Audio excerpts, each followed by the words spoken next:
Alrighty, welcome to Hoopatheticals, the post-paternal edition. The welcome return. Yes, we've been off for a little bit. There's been some major developments in our lives. Mine is that my hair's become slightly shorter, so huge news there. I think our listeners will understand I needed to take some time off to kind of deal with that. Pretty important thing there. Also just had a nice little whimsical trip abroad, so... nothing. It's pretty important stuff's happening in my life. Tommy, any big news since our last pod? Let me think. I've been growing a beard for since we last recorded. It's taken that long to get this sort of coverage. What else? Rolled my ankle the other day. Oh, and I now have a daughter. So there you go. That's an absolutely fire take.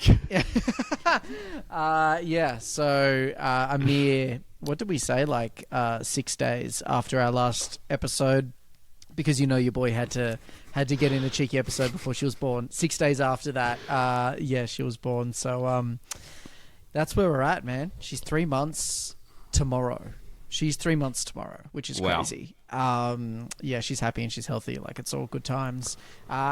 She's already a fanatical Bucks supporter, which I know we will touch in excruciating detail, but she has been watching the highs and the many lows. Can't tear her away from the screen. Cannot tear her away. Tantrums have been thrown, and not just because of the results. Maybe we'll do a little interview later on in the piece and get some sizzling takes, maybe a worse fake, maybe even Agent Cody Bank. We'll see. Now, Tommy, before we leave this topic, I feel like we should bring it into the Hoopatheticals universe. Can you describe in basketball terms what it's like having a daughter, a new fresh daughter? Do you know what it's like? It's like when your team is in the whirlpool, when everyone is scrambling.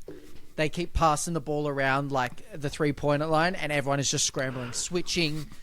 You don't know what's going on. You're just closing out hard. You're doing the Pat Connaughton flyby, but just missing everything. That's what it's like. But then every now and then, you get a steal, and then you get the ball, and then you just cash a pull-up three. So that's what. It's the best, man. She smiled the other day, and I was like, "Guess my life's complete. Guess that's it." Did one gummy smile, and I guess I can die now. So no, it's like when Giannis drops 59. So are we going to start there? Screw the Pistons, and beef stew can get stuffed, but it's like when Giannis drops 59, and you're like, this is huge. Yeah. You know what? Let's actually not start with the Bucks because we're going to get too into it, and I feel like we've got to start elsewhere. So I think I'm going to start with the shots fired. Okay. I'm ready. All right.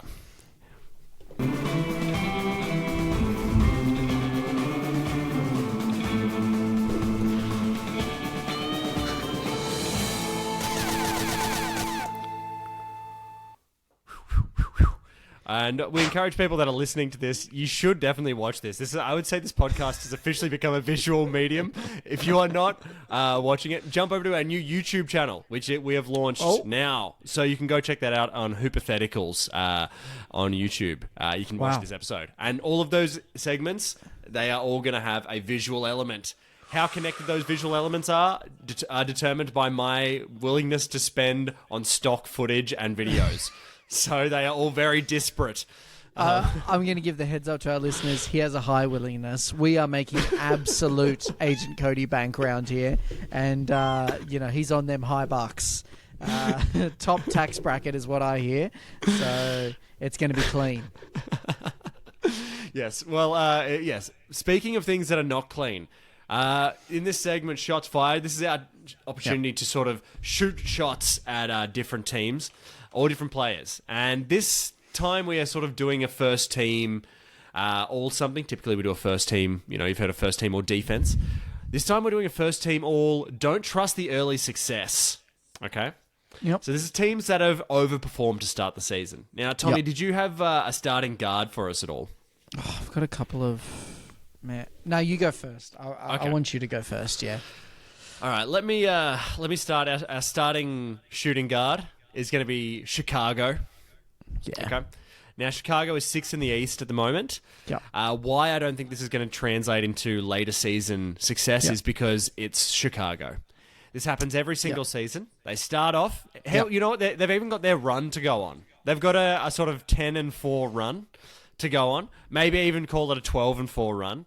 And then somehow, when it looks like they're about to be the 8th seed, with a month left in the season, they're just going to implode and end up with the 11th draft pick again, like they do every single year. So tough. Yeah, I'm going to have to go at shooting guard, sorry. I'm going to have to go for a team that, even though they're at .385, so they're at 5-8, as in 5 wins and 8 losses, this team is got no business being 10th in the East, and that's the Pistons. I know I brought them up before, mate, but I'm going straight back to them. There is no way on God's green earth that this team is going to maintain such a win differential of 385. If they're not wooden spoon, and I know, look, I'm fully aware that the Bucks are sitting at 12th at 4-8. So the irony is not lost on me. But if I don't see the Pistons sinking their way well and truly out of the play-in and into, somewhere around that 13, 14, 15 mark, then I will eat my shoe. So that's who I've got at shooting guard. For first team, I don't trust their huge success. Good for them. 5-8. Good for them. Detroit, you're piston Tom off. Alrighty. All right, at starting forward, this is connected to a TikTok I released, but I'm going to have to go with Denver. And the reason for this is the Russell Westbrook factor. And what I see happening is, because it's happened the last couple of years, is Jamal Murray at some point is going to go down. And all of a sudden, it's going to be a lot of Russell Westbrook with the ball with 4 seconds left on the shot clock. Okay? That's going to be what happens. Shaqtin' a Fool's going to have enough content for the next 3 or 4 business years. And look, honestly, sorry, I was just going to say, he's given the triple-double name a bit of triple-double trouble. See you later, Denver Nuggets. Okay. All right, so I've got at power forward. I've got a team that's actually been pretty sizzling recently. They are second in the West, but there again is no way they're going to maintain this. And I don't have unrequited hatred for this team like I do some other notable aspects that I'm on the record, notable teams I'm on the record hating. But the Golden State Warriors are currently at 9-2. I just, Steph's only playing 25 minutes a night. You know what I mean? And they've got a bunch of electricians and plumbers out there. I don't even know. Trace Jackson Jr. something. I don't even know who that dude is. And they got, they're running offensive sets for that man. Draymond Green, for some reason, is still in the NBA. I don't know what kind of information he has on Steve Kerr, but he's still playing. Again, I see the Warriors as firmly maybe like a play-in just outside of the play-in. Maybe they're 7th. Maybe. So yeah, I can't see them maintaining that quality basketball. Yeah, and I just wanted to say, we already know what's going to happen. Halfway through the season, Draymond's going to use up all his techs, and all of a sudden, the moment they need to play a significant game, he's going to be out. What they should do with him is just stick him. I don't know if you've seen this Mike Tyson-Jake Paul fight that's about to happen, but I feel like Draymond Green, WWE style, when the first person gets knocked out, should run in and RKO whoever's still standing, because he's that kind of violent guy. Not the chair! Just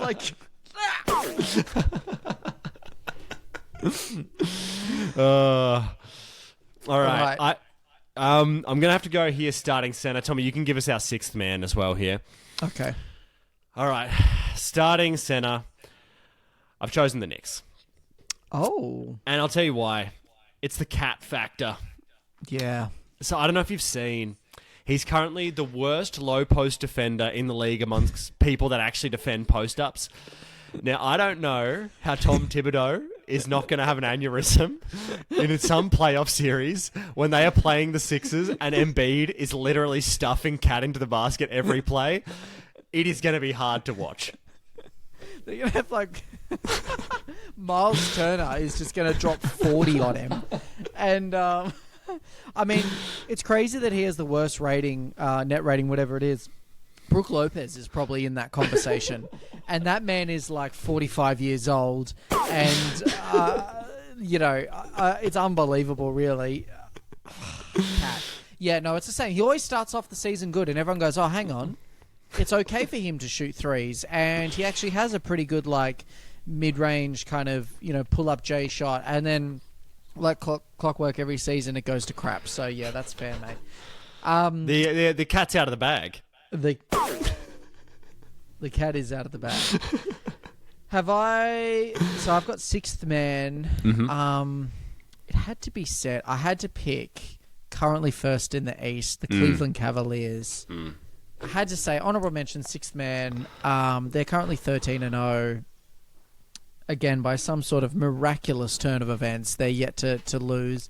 I think they have been playing good basketball, I'll give them that, and they've been playing like a team, but they are well and truly overdue for a humbling. And I'm really hoping that humbling comes from the Hornets or the Wizards or the Raptors, some just garbage team that, can just punish them. So good for them starting the season strong. It's certainly not going to stay that way. There is no way they're ending at first in the East. As much as I hate the Celtics and never want to see them succeed or win a basketball game again in my entire living life, I do think that they're a better team. And, even the Magic without Paolo Banchero surely can give them a run for their money. All right, tell me, I need a true or false here. Tell me, this is what I'm feeling about the Cleveland Cavaliers, okay? I see them having a really good regular season. I actually could see them being the number one seed. But you know what they are? They're going to win their first round matchup, and they're going to get swept in the second round. I don't know how to explain it, but it's just going to happen. I think I called this last year that they were a second round exit. I feel like this start to the season I'm almost wanting to give them a conference finals appearance, but I still feel...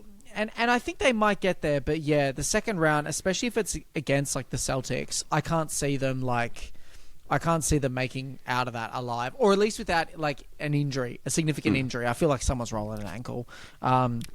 Garland is great, but I feel like he just gets injured. He has hand injuries, weird kind of things that you're you land on your knees. Why is your hand always injured?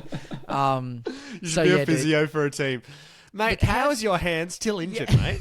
Fall on your legs. The Cavs actually remind me of the Bucks maybe 5 years ago. The 2 seasons before we won the chip, when we were first in the East, back to back. We had the best defensive rating. We were cooking, and Bud those were the days. He crapped the bed, yeah. Take me back. Simpler times.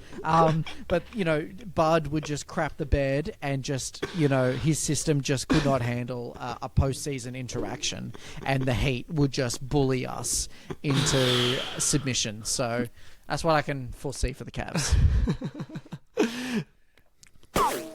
All right.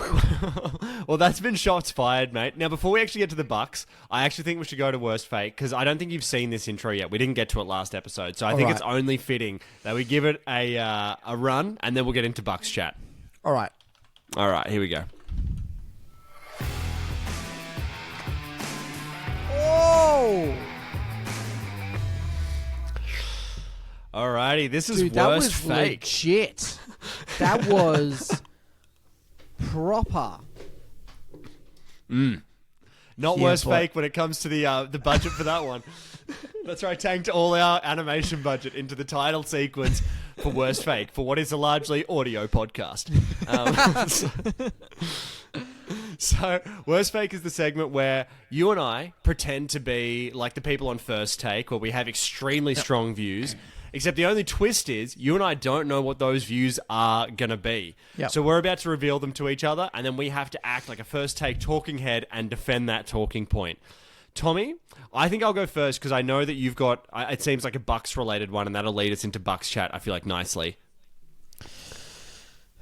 Yeah, you're spot on, mate. So I'm ready to go. Okay, mine is slightly Bucks related, but I want to get your thoughts on this one. So, worst fake, Tommy. Your topic is Phoenix is second in the West. Tell me why the Bucks firing Coach Bud was the smartest thing the organization has ever done. This is why it was the smartest thing we've ever done. Because, like I said before, Bud is fantastic in the regular season. but he is just not great at adjustments in the postseason.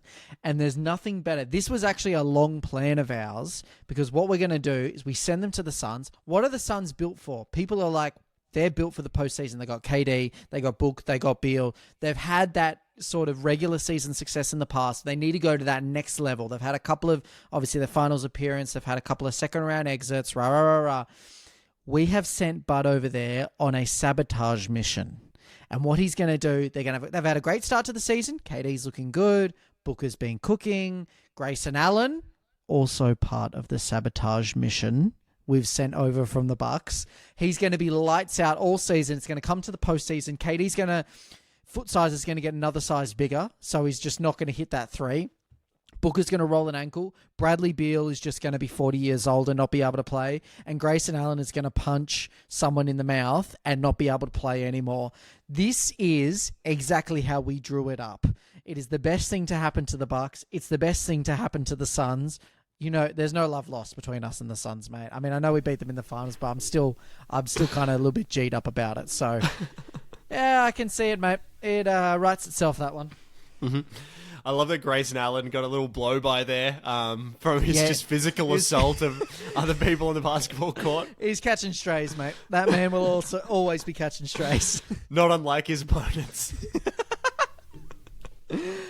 All right, so... All right, give it to me, Are you ready mate? for your worst fake? Okay, so here's the precedent here, just as a bit of backstory. Mm-hmm. A couple of seasons ago, the Lakers went to the Western Conference Finals with a grandpa LeBron James and a banged-up AD. Okay, they had a poor start to the season, but they had some kind of magical sort of postseason run. They turned on the Jets, and it was awesome. They started the season with a very similar record that the Bucks have started with this season. I want you to tell me how this is exactly how we drew it up, and the Bucks are going to come back. We're going to have a strong end to the season, especially after the All-Star game, and we're going into the postseason. We're going to the conference finals, mate. At the very least, we're going to meet the Celtics there. Give me it. It's you know, you see every other team zigging. That's the time to zag. Okay. Yes. Other teams are going, how can we acquire draft picks? How can we get young talent that can play defense? How can we have young players that are athletic and, really good guards? How can we have centers that can sort of switch out on any player and aren't really a massive liability on defense half the time? And we've gone, you know what? Let's zag the other way. Yeah, boy. So you know what we've done? We've got Brook Lopez, who the man may be 7'1" and looks like he could probably hold up Shaq, but where are we going to stick him? Deep 3. You weren't expecting that, you know? Oh. Could he post up all these switching centers? Sure. Is he going to do? Not at all. No. You know, we are literally playing the opposites game. Everyone's getting faster. We're getting slower. Let's see how you like playing a full 24-second shot clock with everybody walking around. Yeah? So all our move is, it's the same as LeBron. LeBron was old. He's bringing his veteran wiles and his old body into the finals, and we're going to be doing the exact same thing. You think teams think you got youngins? Guess what? We got so many oldies, we could open a retirement home, okay? You weren't playing that level of chess. Even our coach sounds old. Yeah. He's so old he can't even stand up on the sidelines anymore, man. They're going to have to wheel him out or something at some stage. I feel like a YouTube chiropractor should do a review of why standing like that is terrible for you, because I feel like someone needs to tell him he is going to lose a quad one of these days on the bench, and he's going to have to be wheeled off. Oh, man, I'll tell you what. We are ahead of the curve. We have come full circle. People are going to want to get older after they see our conference finals performance. Oh, mate. All right. Well, it's time. We've been talking about the Bucks. This is also a new title sequence, Tommy. So it's time for Bucks Chat.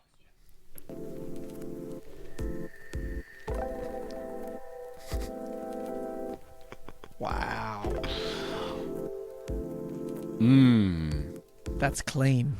So that's kind of giving, you're sort of in almost a lounge there. That was also the only visual that had a buck in it. So we had to just kind of use that and sort of work backwards from there. Yeah. Well, still on brand, just. You count it. AI, please reach out if you've got more. We need it.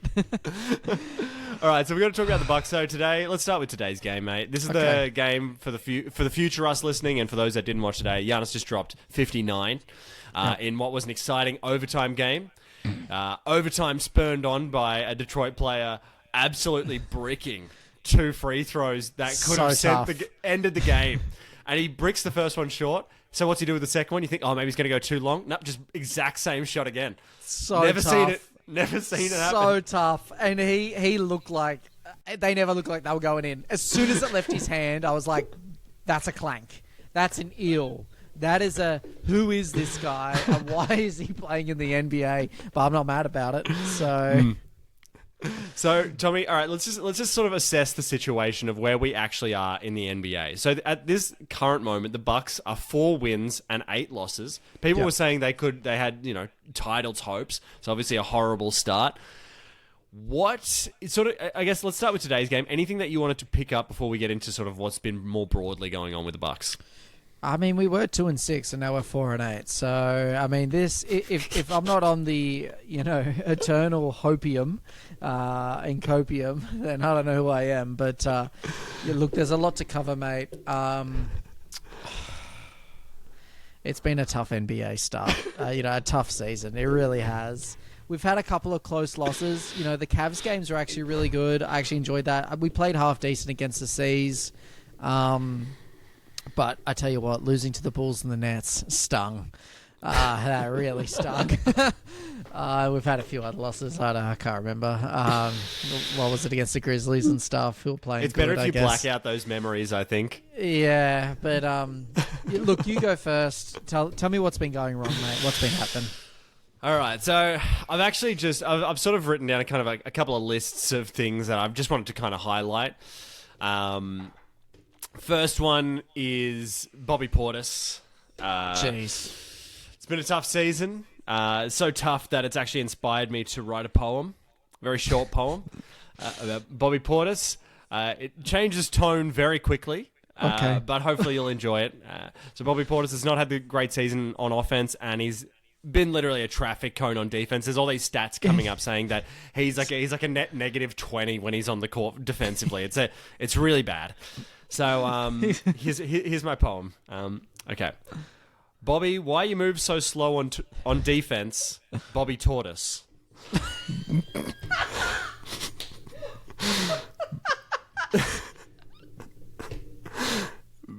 Now watch me switch the angle here.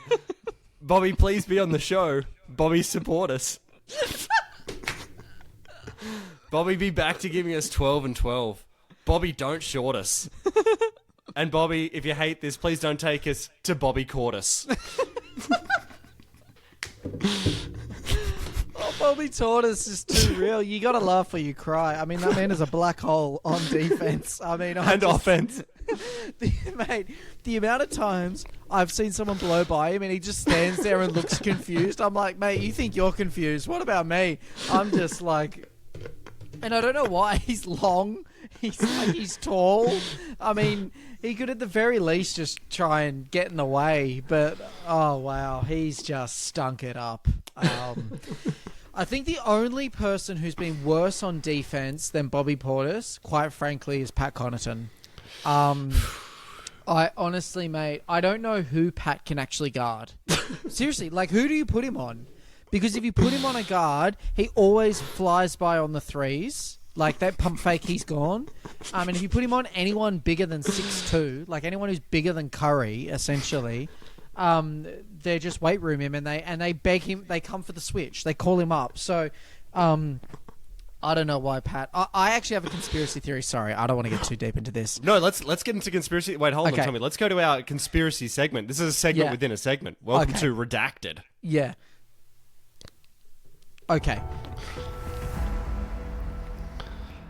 Redacted. This is our segment where we look at NBA conspiracies. Tommy, go ahead. Sorry, this is just real impromptu. We've got to get back to like serious Buck talk. But seriously, I think that the only reason they're giving Pat Connaughton north of 20 minutes a night is because they are trying to convince the league that he's worth something so that we can trade him for something. Seriously, he wouldn't get minutes, mate, on like the Wizards. He wouldn't. No one. He can barely hit a three. Every time he goes for a layup, he always just like falls over and the ball goes nowhere near the rim.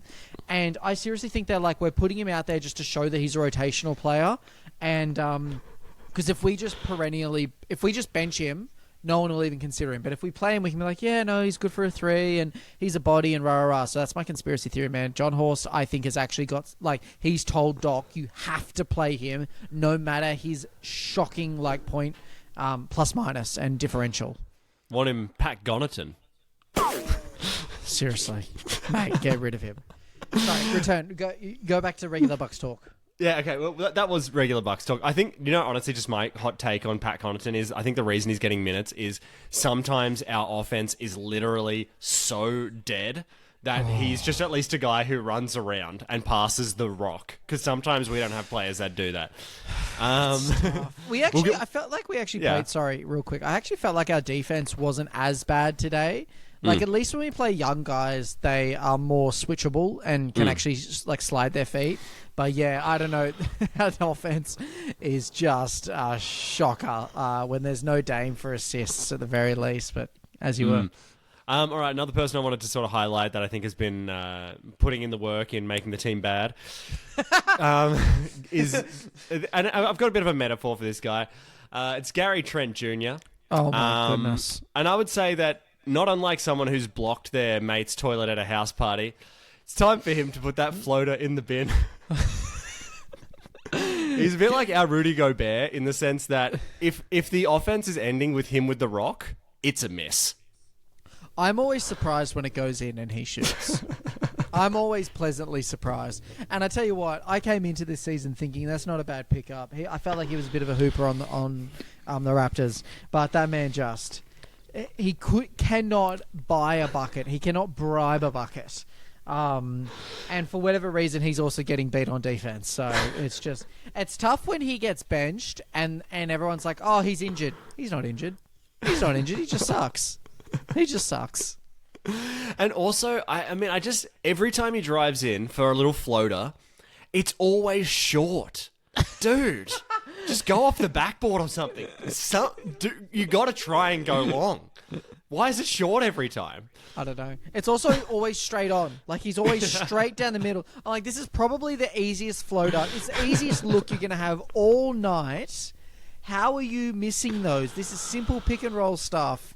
Yeah, he's a terrorist, mate. He's a terrorist. Did you have any other sort of Bucks insights? Yeah, I think I've been thinking about this a lot, man. I think at the start of the season, we thought that we could coast. I think we thought, look, we've got Giannis, we've got Dame, a couple of new, rotational players, and we'll be able to coast through regular season. But I don't know, as the games have gone on, I've just realized, like, we're just not playing with any heart. Like, that was the thing, and I've been thinking about this, man, like, when we first started watching the Bucks, like, they were young, they were fun, they like put their back into it every night. And watching this team, I'm like, man, they are so depressing. Like, they just they don't care. And to be fair, this win against Pistons tonight is the one outlier where I felt like we actually had a bit of pride and a bit of integrity. And Giannis was really like locked in. But it's weird, dude. Like, Giannis is the leading point scorer in the league right now. At like 31.6, might even be 32 now. Dame looks way better than last year. Like, he just looks fitter. He looks more locked in. He's looking fantastic. Taurean Prince is shooting at a great 3-point percentage. AJ Green is like absolutely like unconscious from three. But I don't know. We just suck.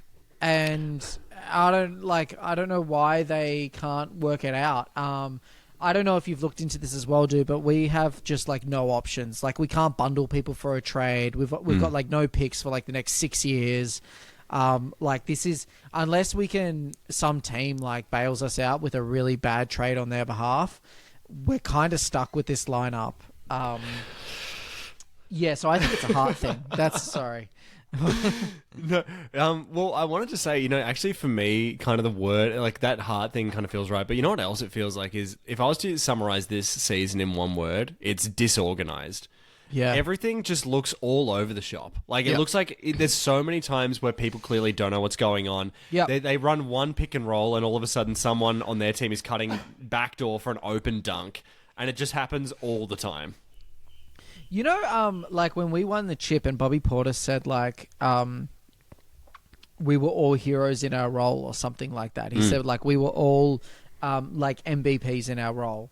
And I feel like no one knows their role on this team. Everyone is afraid to shoot unless their name is Giannis or Dame or Bobby Portis for some... I don't know why he's got the green light, man. Why does that man have a green light?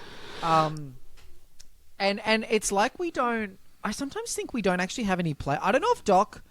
Does he just not have any plays to go to? Like, I felt like Bud had, like, this kind of quiver of, like, back pocket plays. Like, yep, if it's this, we're going to run this. And if it's, if we've got final shot, we're going to run that. Giannis downhill, whatever it is. But, yeah, we just don't, like... We keep running the same pick and roll for Damian, Giannis, with Brooke or whatever. And it's really just not working, and no one else is getting a shot up. And then on defense, like you said, it's back... Man, the amount of back-cut dunks, it's just crazy. So I don't know why we have a whole off-season, because we were saying this all last season, like, you know what?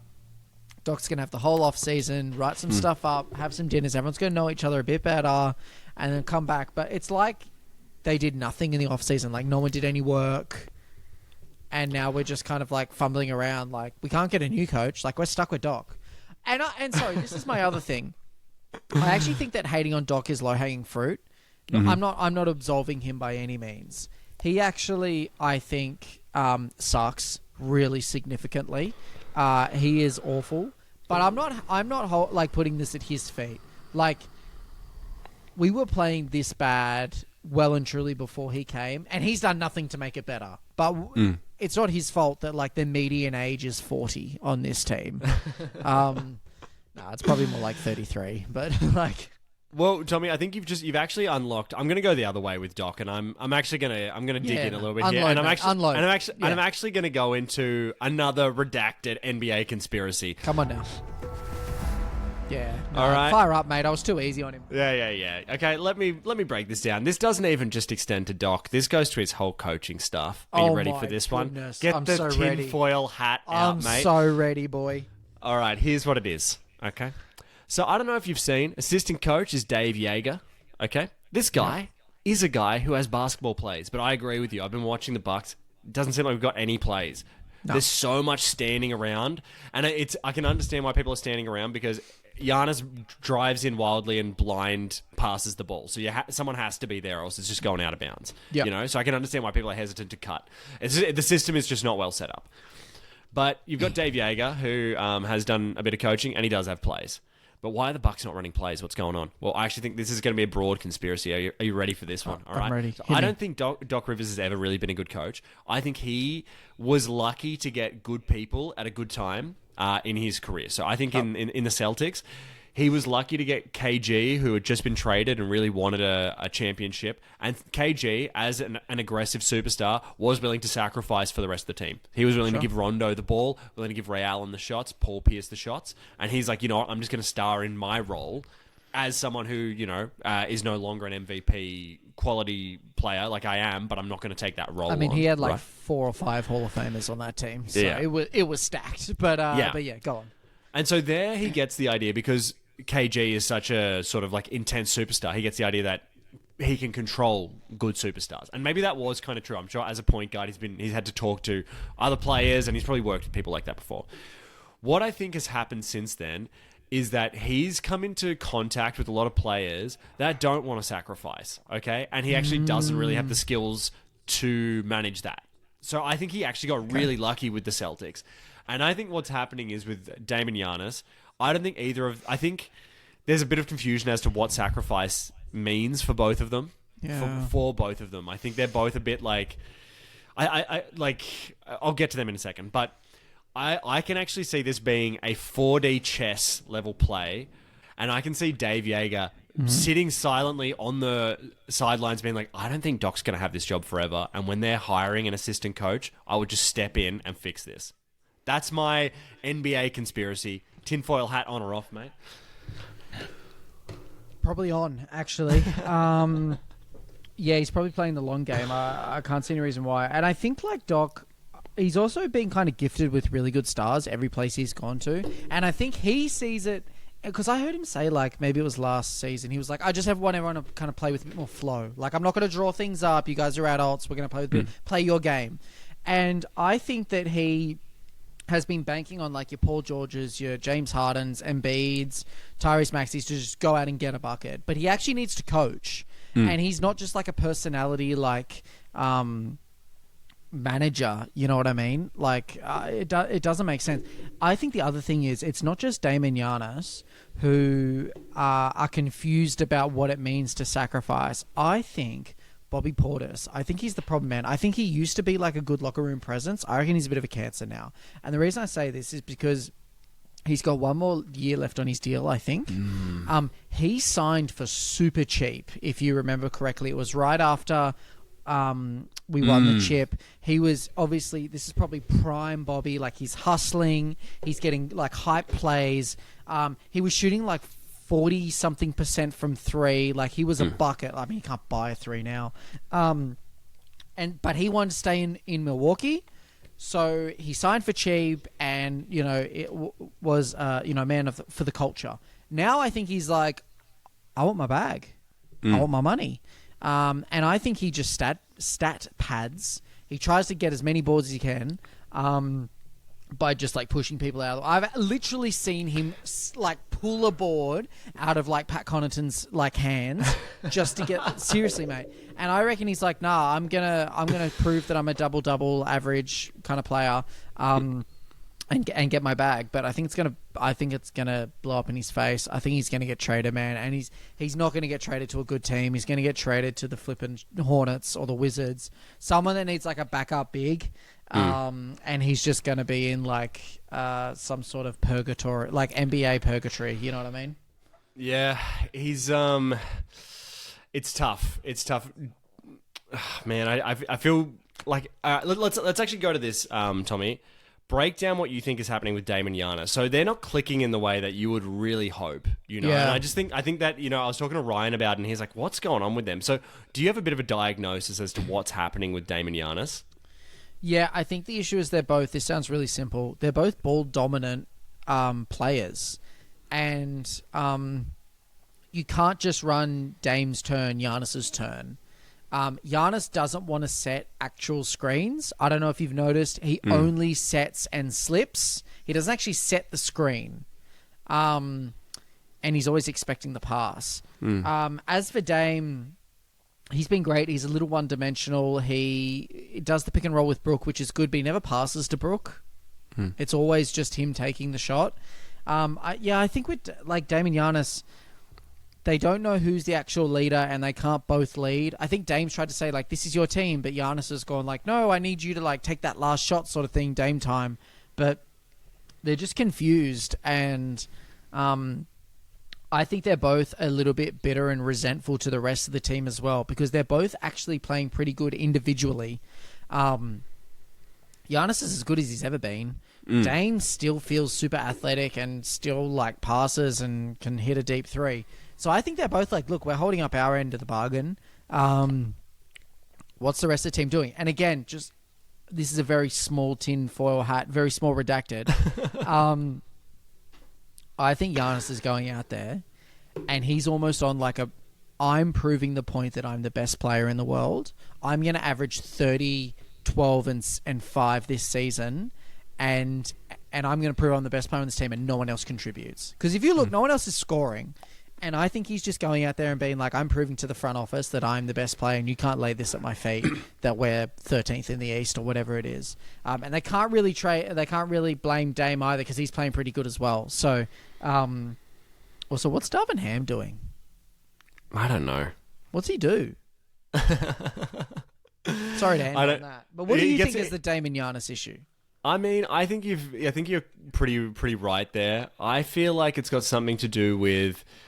I actually think it's got to do with pick and roll a little bit. I think that Dame every time. I think basically the problem is because they don't pass the ball to each other enough in flow of the game that when they do get the ball, they both are just like, well, you're not getting the ball. So what happens is when they set the pick and roll, the reason why Giannis rolls every time is because he knows if he rolls, he's more likely to end up with the rock, right? It's a bad play for Dame to try and hold that ball because Giannis is already moving.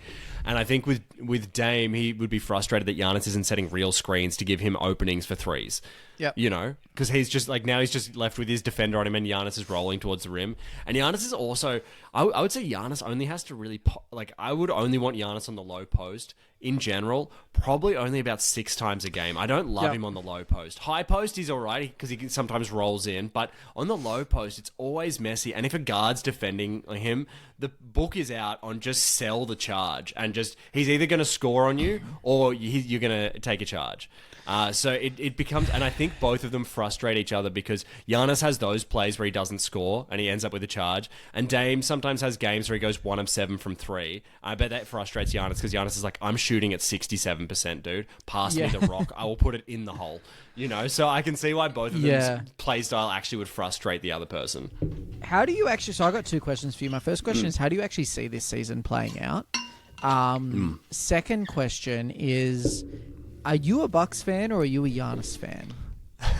Those are my 2 questions. How do you see the season playing out? And are you a Bucks fan or are you a Giannis fan? Because I, just as a little bit of tidbit for that second part, is this a LeBron at Cleveland forcing his way out situation? Is Giannis going to the Heat? You know, metaphorically. So I think this season is going to be rough. I feel like it just feels like we're too old, so I'm just expecting another injury to like Brooke or something. And like I just see, and like we've got Chris Middleton on the sidelines at the moment. I feel like it's going to be a rotating bench of just old people sitting down. So I don't think we're going to have a good season. I think that if we're healthy, we could have an all right postseason, but our flow is broken and our role players are hating their roles. Other than AJ Green, I'll say, who, I don't know if you've seen this, he hasn't attempted a 2-pointer this whole season. That's a man who knows his role. Yeah, and the thing is as well, he's shooting like 60% from 3. So I'm like, hey man, I'm actually not mad at you just jacking up threes. Ajax is also a great defender, great on-ball defender, but and he's like an entertaining spark. He's what Thanasis thinks he is. He's what Thanasis thinks he is, absolutely. And he's good for a transition dunk. Okay, so you think it's going to be a rough season. I think you're probably right. Rotating injury list, absolutely. Now, give me what's going to... Are you a Bucks supporter? Are you going to see this through the whole cycle? You know what I mean? Because it's like, this is the cycle of teams. They start off crap. They get like a good player comes through miraculously. They get good. Sometimes the window means they win, which we did. And then they suck, injuries, trades, and then it starts again. Are you seeing this through, or are you a Giannis supporter? I am definitely going to see this through. But it will become a secondary team. I will have to take on a secondary good team to support as well while they're in their tanking phase. But I'm also going to support Giannis wherever he goes, of course. The dude's done too much for my heart. You know, he's put too much on the line. So I can't, no matter where he goes, even if it's the Celtics, I'll support him. But I will not support the Celtics. Wow. I mean, what about you? True. Yeah, I think I'm going to see this through with the Bucks. I feel like I'm pretty bought in at this stage. Like, I mean, I've been following this team, you know, maybe for 5 or 6 years now. Maybe 6 or 7. And you've been longer than that. So I feel like I'm pretty committed. I don't have a secondary team that I follow. I like to see, you know, I keep tabs on the rest of the league, and I kind of like watching an OKC game or a Timberwolves game. I like the Nuggets. They kind of remind me a lot of the Bucks in a lot of ways. But I don't have like a secondary team. Do you have a secondary team that you're like kind of watching on a semi sort of basis? The one I'm dipping my toes in is the Spurs. I'm just the Wemby factor's too fun, and you know they got Chris Paul, so I'm like, this is like it's like going to be an entertaining match, and they got all the young players as well. Like they could be a potential future Bucks, you know, in a certain way where all their players are just kind of like 3 hustle, rebound, young, you know. Yeah, Wemby also dropped 50 today. I don't know if you saw that, which is just insane. I thought he was. he's everything people said he was going to be. Yeah. Like, he's kind of got that LeBron James kind of vibe. You know what I mean? He's going to be great, and then he is great. Yeah. Just last thing on the Bucks, Tommy, from me, was how much of the early lack of success for the Bucks this season would you attribute to the Thanasis factor and him not being on the bench anymore? Is that a percentage at all in the losses? Yeah, I thought that a lot when like Giannis was hanging his head a lot and was visibly frustrated. I feel like Thanasis would have been a bit of a remedy like to that issue. I think my real answer is probably more than we're all willing to admit. Like Thanasis, people clown him a lot, but I actually think that he's like the locker room guy everyone wants. And it really does suck that he's not there anymore. And I think Giannis kind of hates that.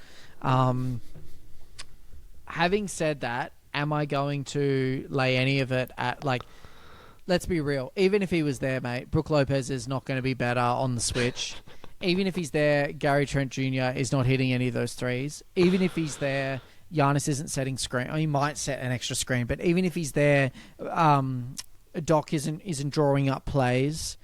So I'm kind of like, you know, we're still old. Chris Middleton, like, I mean, we haven't even talked about Cash much. Like, and I love Cash, man. I don't actually want him to be traded.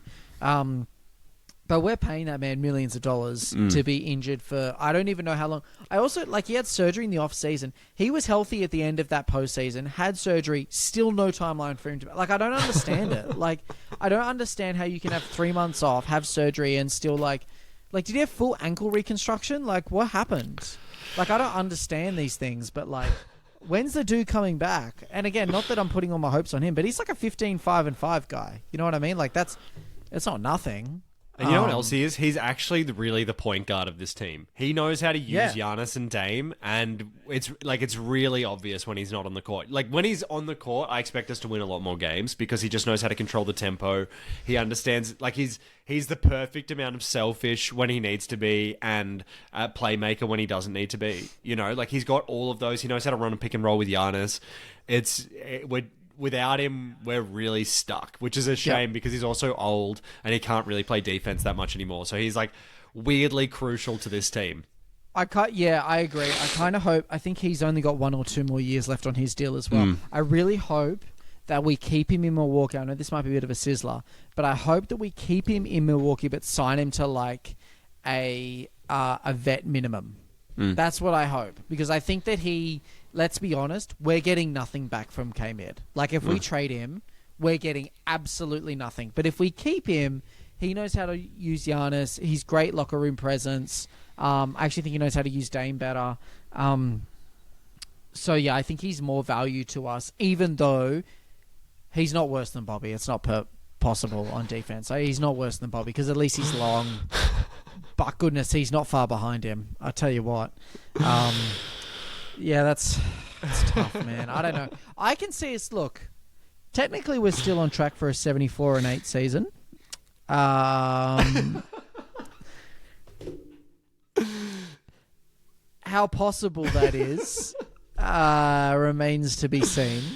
I think the Brooklyn Nets would like to have a word with that, Tommy. Sadly. Look, I think we have a decent chance of being a play-in team and being a play-in team that no one wants to see. Do you know what I mean? Like, if we're a play-in team, I can almost see us having a bit of a revenge post-season, kind of like maybe the Heat. Like, if we're in the play-in and we are up against maybe like the Hawks, the Bulls, or even like the Pacers, I can see all of those teams being like, we really don't want to play the Bucks, just in a one-off, you know, winner takes all, loser goes home kind of game. And then I guess we say this every year, but when it's a full 7-game series, it's anyone's, right? So, yeah, I think we'll be an annoying playing team. That's what do you think? I think we'll be the 6th seed. I think that's what's going to happen. I think the start is bad. I think we'll get stuff together. We'll go on like an 18-4 run at some point. and we'll have the best record in the league over the course of like 3 weeks. I think it'll probably be closer towards after the All-Star break. And I think we'll probably scrape into about the 6th seed is my guess. Because the thing is, with the East, everyone's kind of not doing that well. Like, the 4th seed is the Knicks, and they're 5 and 6. You know what I mean? Like, we're actually not that far behind. Yeah, and this is what I'm saying. Like, I actually think, I had...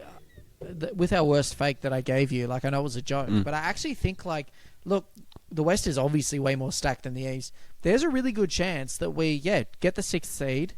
We play, I don't know, maybe like a beat-up Magic. We get to the 2nd round. We play an even more beat-up Knicks because Tibbs has just played everyone into the ground. And all of a sudden, we find ourselves into the conference finals. You know what I mean? Like, almost by virtue of default. And then people go, oh, the season wasn't a scratch. So, there's not a lot... there's not a lot of competitive basketball coming out of the Eastern Conference. I can see it happening. Or do you think we just get bounced in the first round? Like we stumble our way into the first round and then just get punked by the Pacers again, which would be my nightmare, by the way.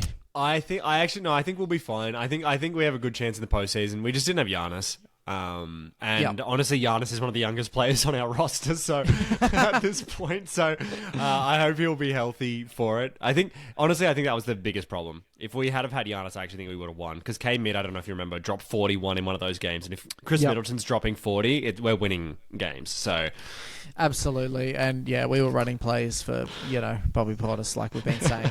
And I'll just end this as well, mate. The 76ers are 2-9 at the moment at 14th in the East. So you must be hating that. Oh, mate. You know what? Whenever I feel bad about the Bucks and I'm kind of like the NBA sucks, I just look at the 76ers and the hell that they currently occupy, between Embiid just being the worst person in the entire NBA kind of cohort, and Maxey being the most wasted all-star in the entire NBA cohort. Between them and a podcast P, who I think dropped 14 points last night. They're just like, I would hate to be... The 76ers, like... I don't know when their window was. Maybe like that conference finals against Toronto. They've never made the conference finals. I just want to remind you of that. Sorry.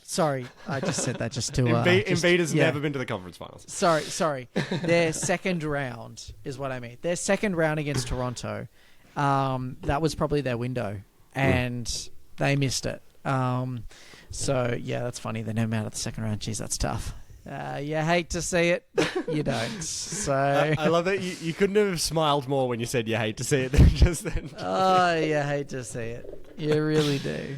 All right, Tommy. Well, that's enough Bucks chat. We've really laid a lot of groundwork there. If you didn't know what was going on with the Milwaukee Bucks, hopefully now you're all caught up.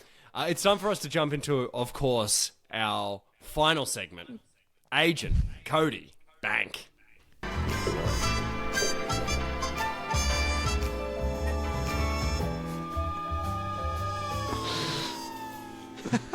Somehow that font looks even more Comic Sans than Comic Sans in a weird way. It looks even worse than Comic Sans, but that's what was in the template, so I've used it.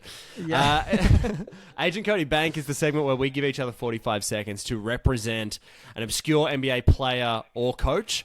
And we have to try and get that person the bag. So we're trying to sell their features and benefits. I don't know how your sales techniques have been going, Tommy. How are they?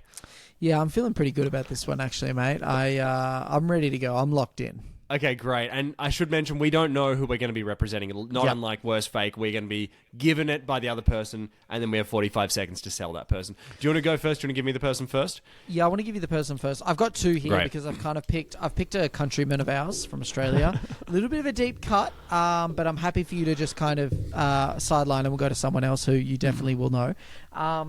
So I don't know if you know, but this gentleman has been the league leader in steals actually at the moment, and I actually think genuinely is deserving the bag. Are you familiar with the vacuum cleaner Dyson Daniels? I am. Yeah, on the Hawks. He's actually been like locking kids up. So can you please get that man the bag? All right. Well, Tommy, you've given me a really easy one here. Dyson Daniels. The man will be Dyson up your offense, in my opinion, okay? I think he drops 27 points the other day and 6 steals. Who is this guy?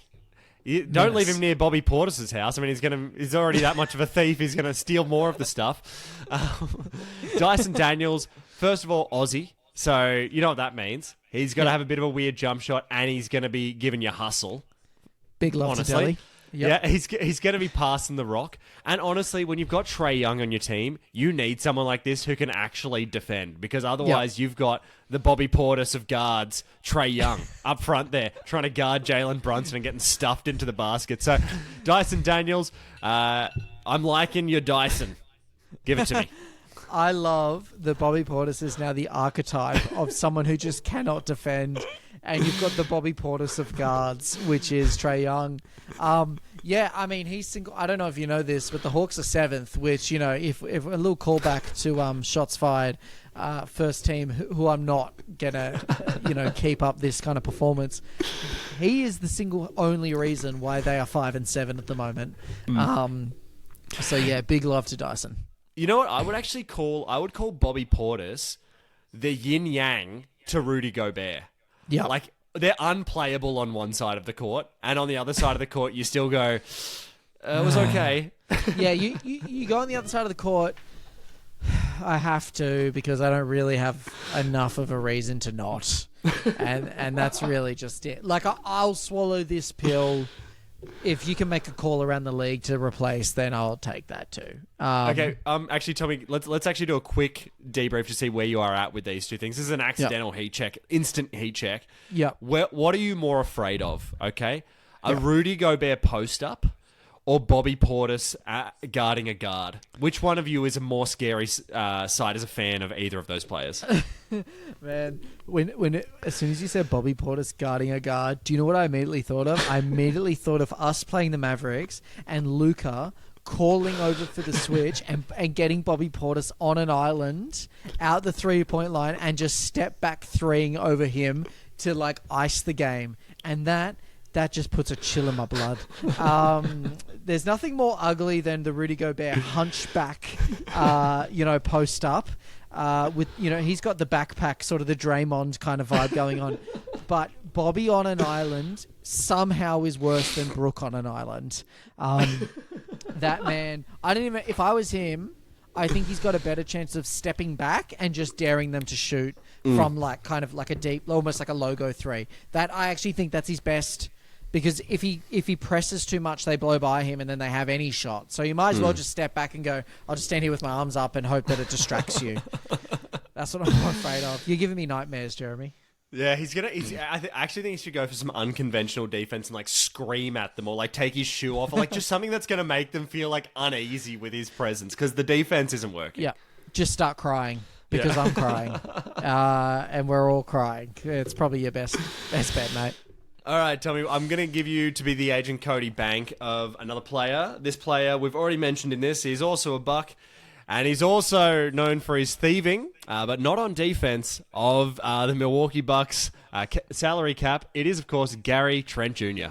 Oh, man, this is who I was going to give to you, mate. And I tell you what, here's the thing with Gary Trent. He says what you think he's going to do, and he does more. You think he's going to defend? No. He does more than that. He doesn't play offense as well. He is not only stealing money, he's not stealing the ball. That man goes out there. I think he has more tattoos than shots made this season. And he's also known for having just illnesses you can't account for. So if you're looking for someone who's just going to warm that bench and average about 5 claps and 3 stands a game, then I've got the man for you. Gary Trent Jr., you would have hated to have seen Gary Trent Sr. because this man cannot purchase a bucket. But you know what? He's there for the culture. He's there for the locker room presence. And he's there for the vibes. And hopefully we'll be Gary Trent Sr. later, mate.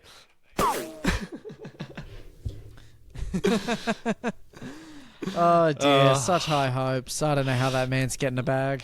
Look, all right, well, Tommy, great work on our return episode to the 24-25 season. We've actually almost cranked to an hour. We're going to hit an hour. So wow. I think that's enough for people. We've been absent for 3 months. But again, please go check us out on YouTube. That's going to be the next phase of Hoopatheticals. And check out all of those amazing title sequences if you didn't watch them. Can't wait. I'm going to subscribe right now, mate. And I think we should start to bring the content a little bit more consistently now. So I'm pumped for that. More consistently than a Gary Trent floater, hopefully. Oh, that's not saying a lot, but we're going to take it for now. Well, as always, Tommy, Finn. Finn.